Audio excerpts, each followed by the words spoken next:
Okay, hi. So, once again, a very warm welcome. So, I'm just waiting for to see the number of participants. So, I think now we have a good amount of numbers. So, we can start. Okay. So, I'm assuming I'm audible. So, in our previous class, we discussed about various processes, unit operations, etc., and safe operating procedures, and also emergency control measures. Okay. In continuation, today we'll start with safety in laboratories. So when we say laboratories, QA, QC, R&D centers, etc., other processing laboratories, what kind of safety precautions we have to follow. So anyone quickly confirm? Uh, is it my screen visible?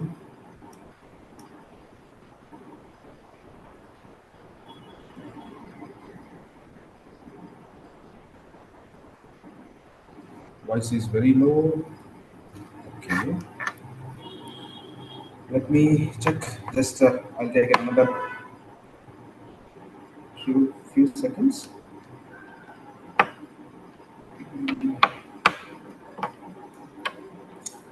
Do some corrections for my audio.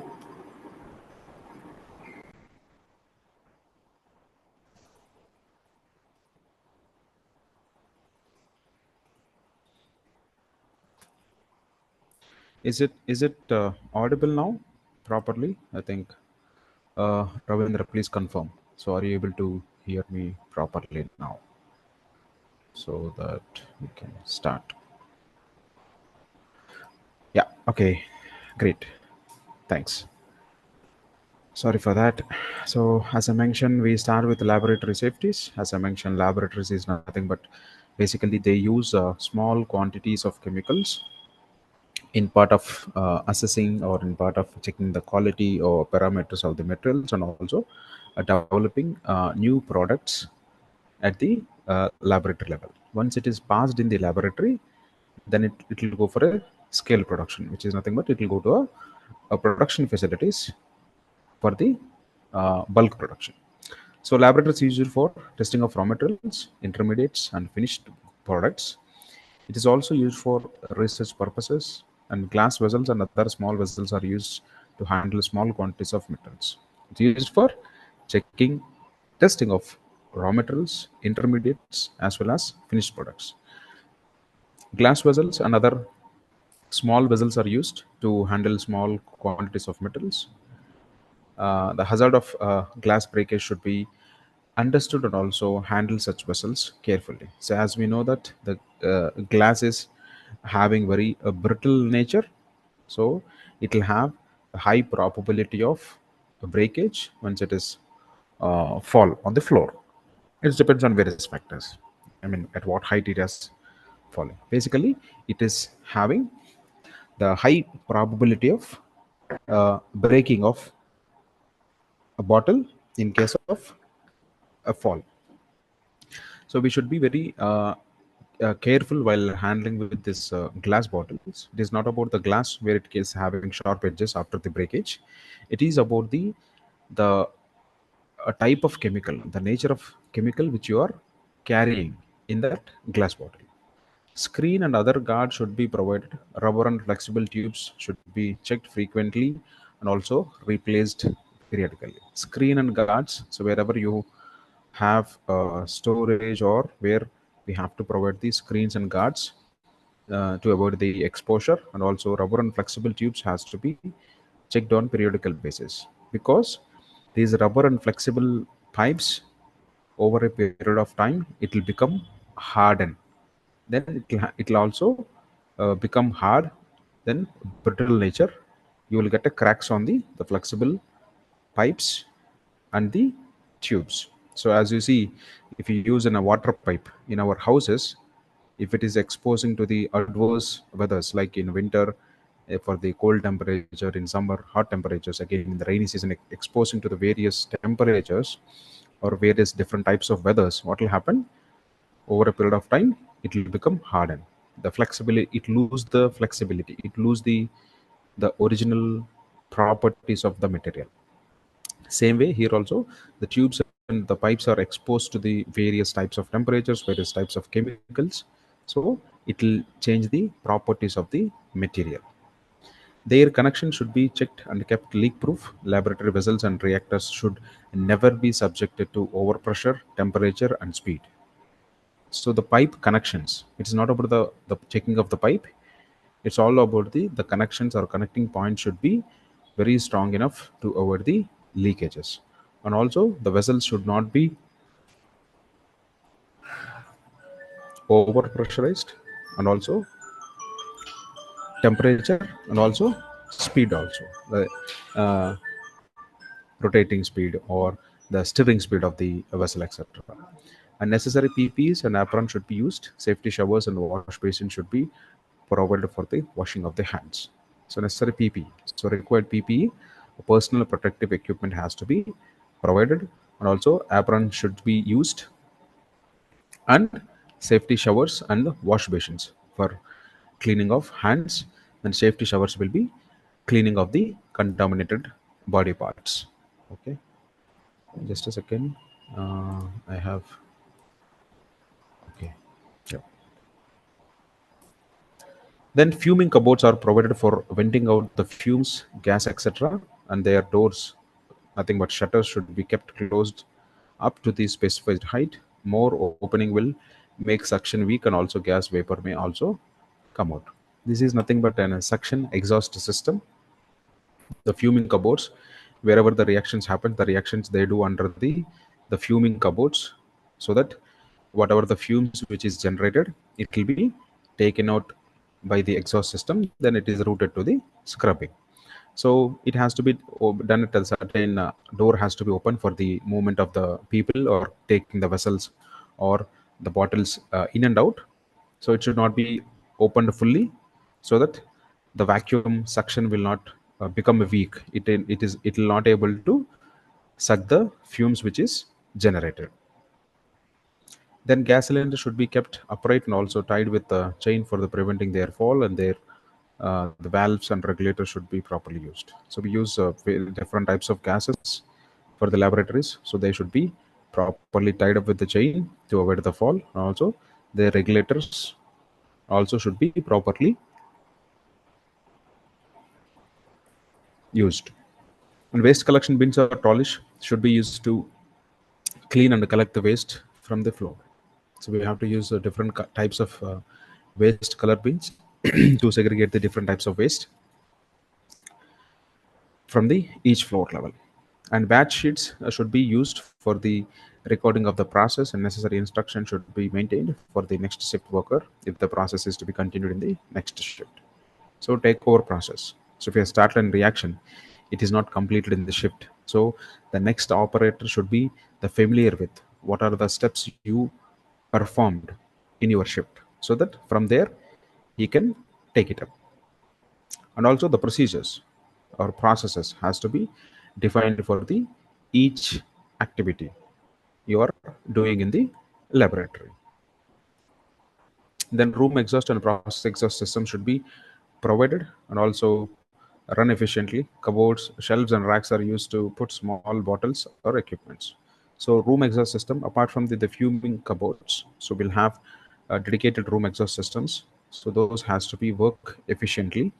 And also cupboards and shelves we use for the storing of small quantities or bottles or laboratory equipments. Mostly in the labs we use very small quantities, hardly 10 liters maximum I can say. With some of the laboratories even the keeping of 5 liter chemical itself it is in a heavy. I mean based on the requirement. Necessary stool or support should be used while working with them to avoid the ergonomic problems. And laboratory should be kept clean, attractive, and also without any smell, dust, or dirtiness. So it should be very clean to avoid the contamination with the chemical or the products. And safety and emergency equipment for the laboratories. One is chemical splash goggles in case of any spillage. Hence, here we do a lot of testing, so we don't know the properties of the chemical, how it will react with the various combinations or quantities at various stages or various conditions. Maybe sometimes increase of temperature, it can create as fumes or smoke or etc., or increasing of pressure or increasing of composition. Different compositions can make exothermic reactions or more reaction, etc. So we are not sure at the laboratory level, so we should be ready with all these kind of reactions from the chemicals. So there we use chemical splash goggles, face shields, lab coat, lab apron, and also the gloves where we are handling with the chemicals. Then emergency equipments, so hand-free or IOS stations. So where we need not to touch the IOS stations. So basically, we'll have a pedal switch in the bottom of the IOS station. Once you just press the pedal with your feet, automatically the water will pour. Then deluge safety showers, which means the good working safety showers, safety shields with heavy base to protect from the splashes, and fire extinguishers, dry chemical carbon dioxide extinguishers are taken as an example. Even foam, based on the necessity type of chemical, we can keep the suitable fire extinguishers. Then sand buckets, fire blankets, emergency lights, emergency signages, and placards. It is nothing but the signages in case of any emergency. And fire detection alarm systems with pull stations. When I say pull station, it is nothing but manual call point. So if you've seen or experienced any emergency situation, by pulling this manual call point, it can trigger for alarm system, so that the alarm will rise. So entire company can see that. In the security level, where we have an panel where they can easily identify, so in which zone and which detector has activated, or which manual coil point has been activated, so that the rescue team will immediately come to the specific point.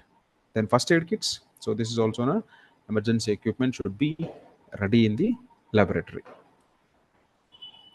Then spill control kits. So these are a basic requirements after the PPs. When I say basic requirements, basic. For example, for humans to live, majorly these are three basic requirements. We need shelter, we need clothes, and we need food. These are the basic requirements of humans. So if you see in that angle, in the laboratories, the PPs, or if you say it is a basic requirement, same way the spill control kits also a basic requirements, because as I mentioned, we are not familiar with under what circumstances, at what temperatures, under at what situations the chemical, I mean the reaction of the chemical. So the spill control kits are very much necessary in the laboratories. And chemical storage cabinets, preferably with an explosive proof ventilating systems, where we have a metal cabinets, gallon size carrying buckets for chemical bottles. So for here, we used to have the buckets or different types of the containers to carry the sample chemicals. Then laboratory chemical hoods, like 60 to 100 foot minute capture velocity or vented outside. These are the hoods where it can able to the capture the volume of air, 60 to 100 cubic foots of air from the immediate vicinity. This is the suction capacity. And ground fault interrupter electrical outlets, so in case of any short circuit happens, so that it can able to isolate the power supply, or it can trip the connection. Then container for broken glass and sharp edges or sharp particles. As we know, in the laboratories they use different color codes of waste bins, so that where they can segregate. Then emergency action plan for the institution. When I say institution, it is about the organization, it is about the firm, or it is about the company. So emergency action plan. So when I say emergency action plan, what will be the emergency action plan? So, in case of emergency, what is their roles and responsibilities? How they can react?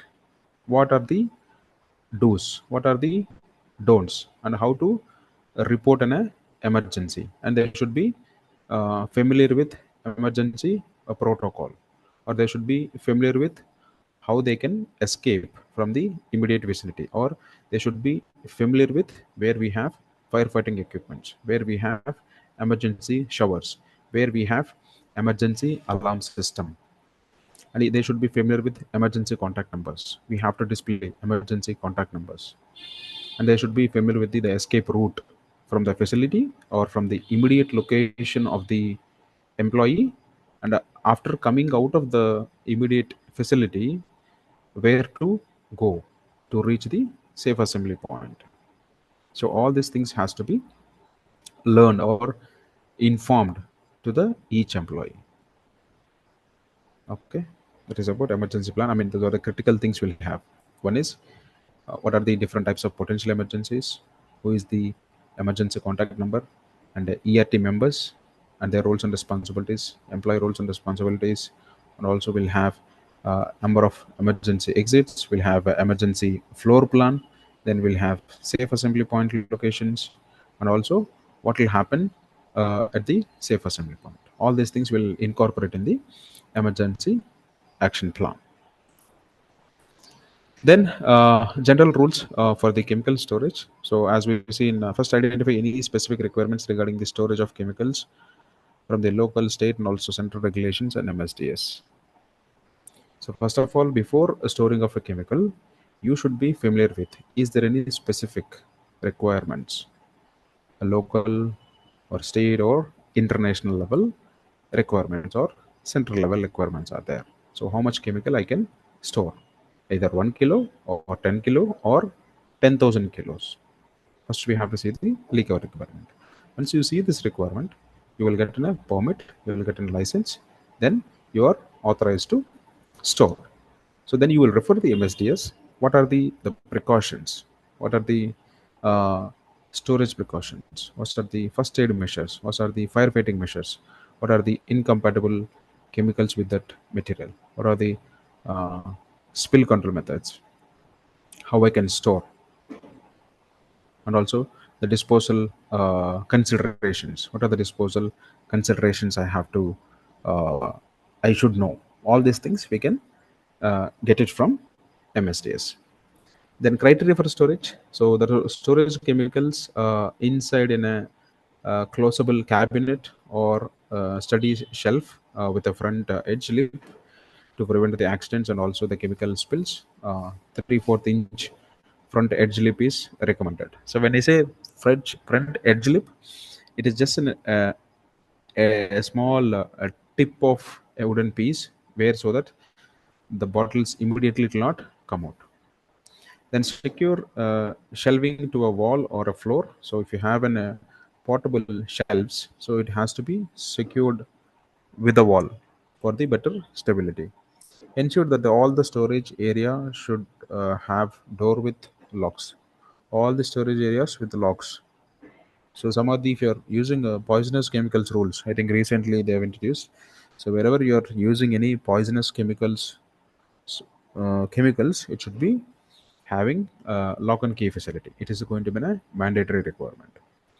And keep chemical storage area of limits to all the persons. So you should have certain limitations. So who can access certain type of chemicals or certain quantities? There will be a critical chemicals or highly hazardous chemicals. Those chemicals will have only access with a lab manager or AM and above designations. Then ventilate storage area adequately. So we have in a storage area. So for the storage also we can provide a ventilation so that in case of any the fumes will uh, generated in the storage area also, it can be captured. Okay. Then in organization, so while organizing the chemicals, first by compatibility, not in alphabetic order. So sometimes people will follow the alphabetic order. Okay, I'll keep all the chemicals which starts with A, then I'll starts with B, starts with C, starts with D, and I'll go with till the Z. No, that is not the safe practice, not good practice. There is no good and bad in safety. There is only two ways: either a safe practice or unsafe practice. There is no a good safety practice, a bad safety practice, safe or unsafe. That's all. No good or bad.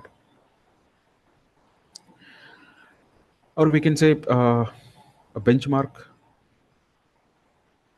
practices where those are the best practices ever followed in the industry. Store alphabetically with compatible groups. Yes, you can store alphabetically definitely with compatible groups. When I say compatible, I think already we are familiar with. Anybody can give me a quick answer. What is meant by compatibility? Just for my happiness, I'll be very happy.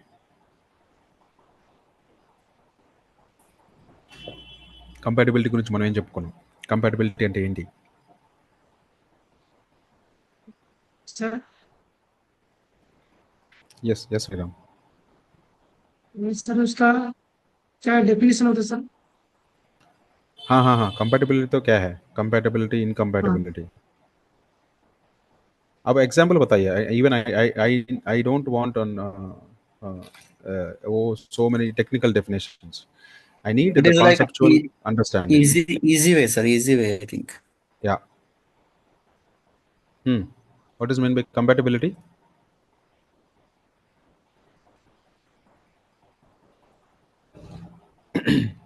Srinivas.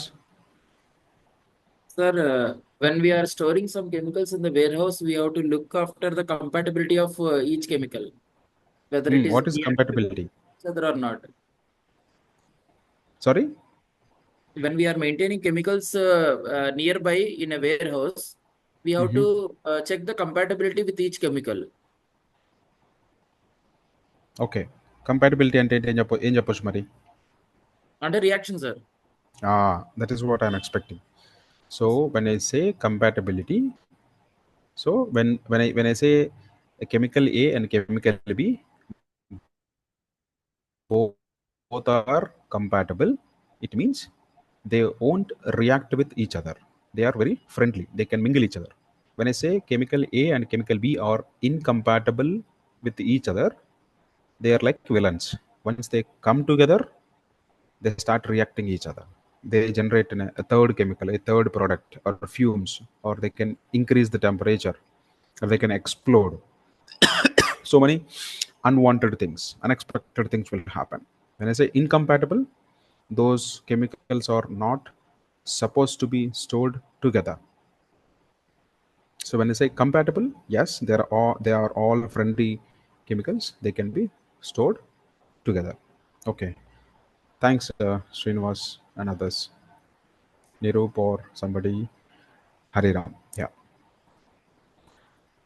Once, first of all, we have to check the compatibility of all the listed chemicals we are using in our process.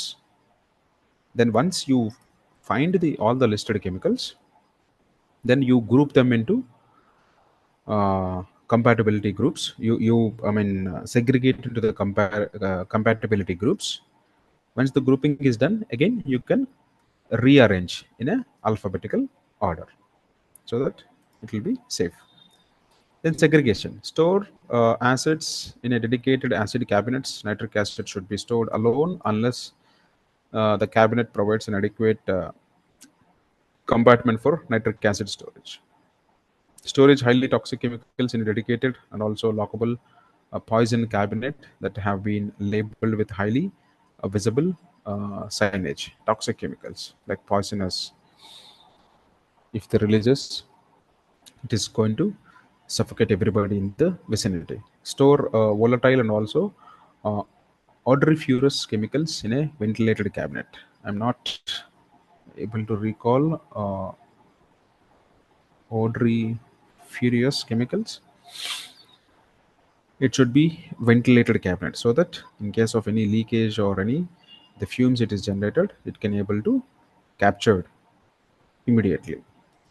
Then store flammable in a approved flammable liquid storage cabinets like flame proof or explosion proof cabinets. And store water sensitive chemicals in a watertight cabinet in a cool and dry location segregated from all other chemicals in the laboratory. When I say water sensitive, so it's supposed to be stored in a such an environment, even it should not get interact with the atmosphere. So in atmosphere also you'll have the moisture, the water content. With that also, those chemicals can react, and it can explode or it can create an accident.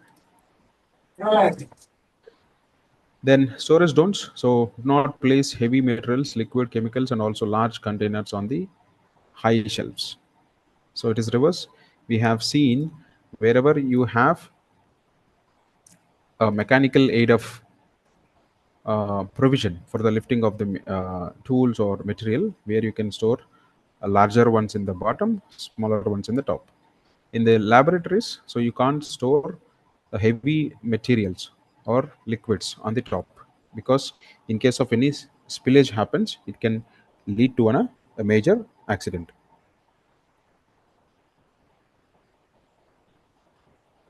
Okay.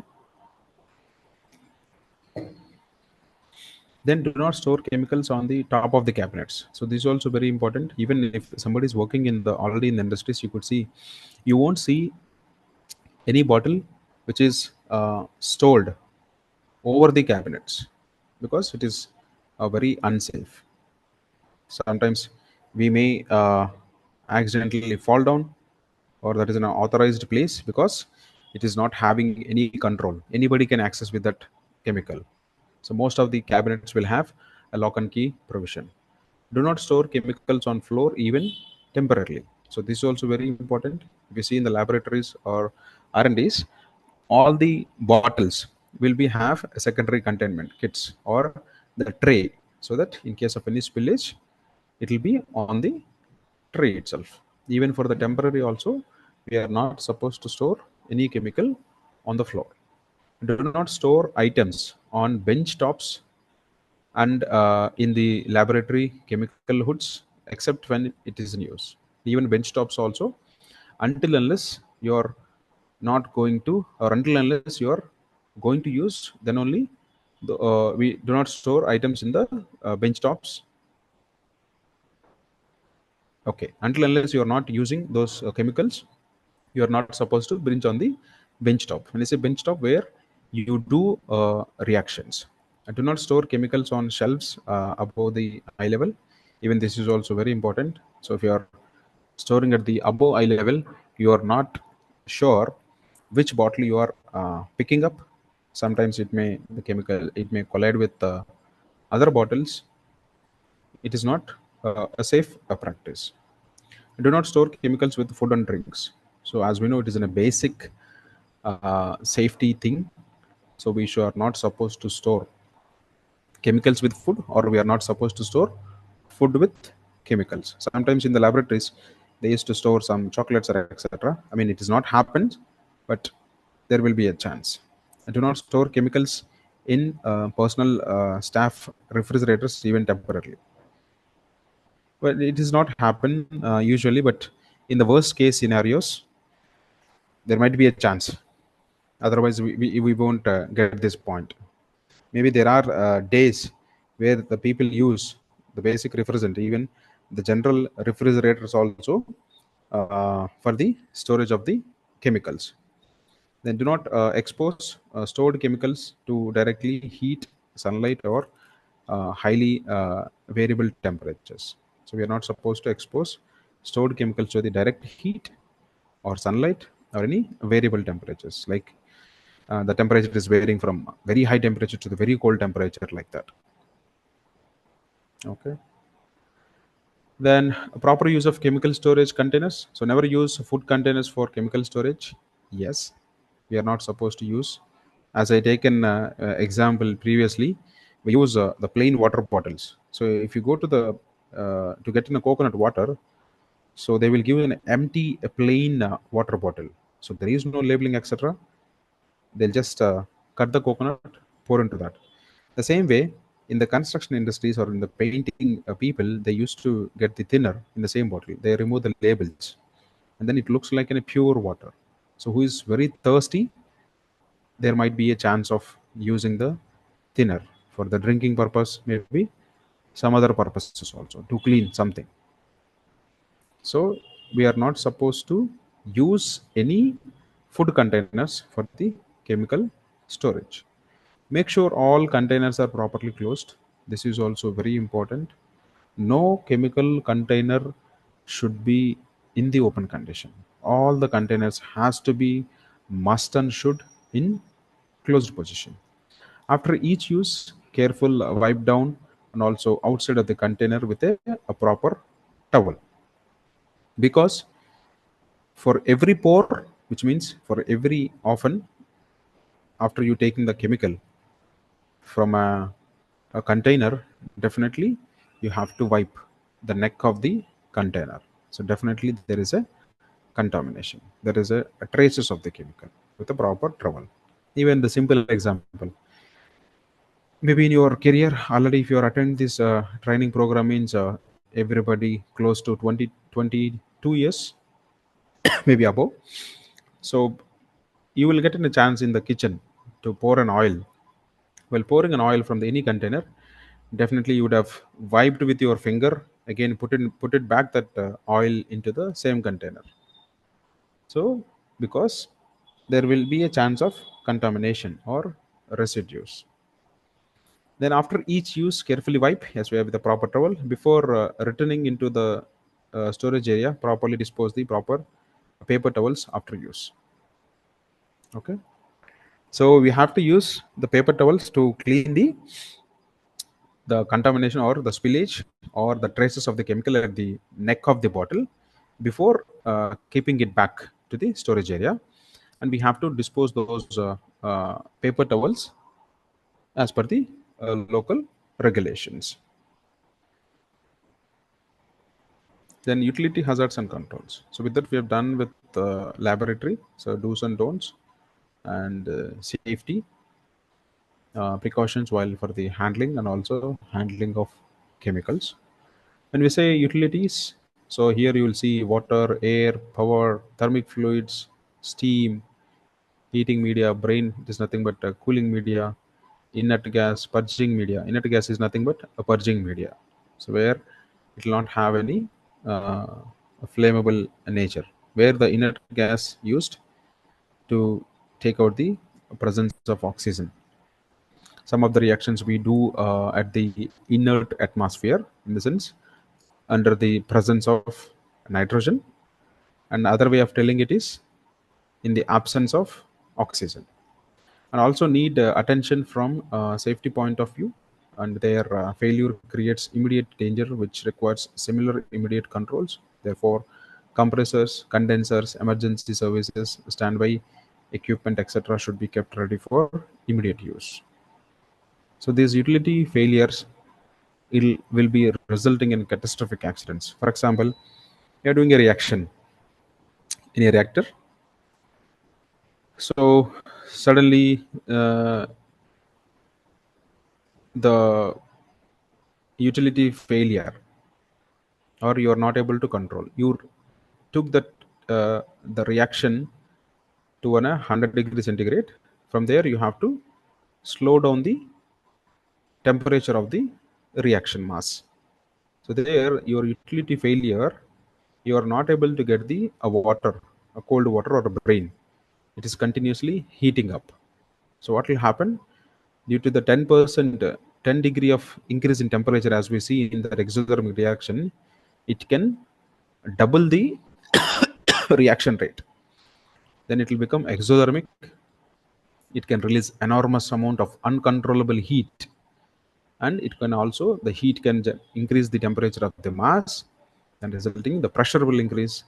If the your safety controls or safety relief valves are not properly functioning, it can leads to an accident.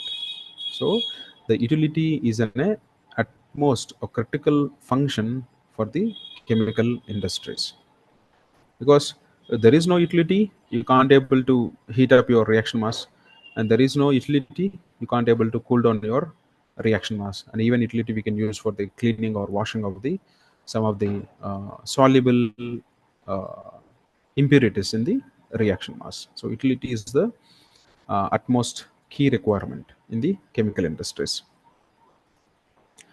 The hazards of such utilities are not only because of their sudden failures, but also due to their working parameters like pressure, temperature, flow, leakage, dripping, toxicity, flammability, and hazards of vessels, piping, equipment, and instruments through which they pass. I'll just take a quick pause here. Okay, we have less than a minute. We can continue from slide number 13 after the break.